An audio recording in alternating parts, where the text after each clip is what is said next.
Hello, xin chào anh em, chào mừng anh em đến kênh của mình là MaiNhuTung và mình làm nghề thợ xăm.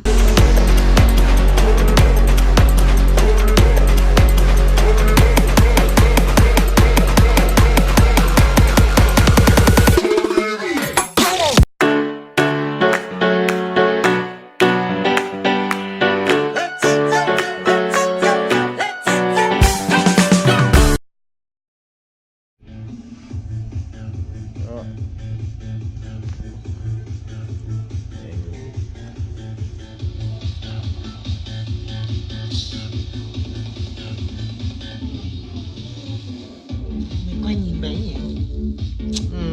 Mày quay bé luôn.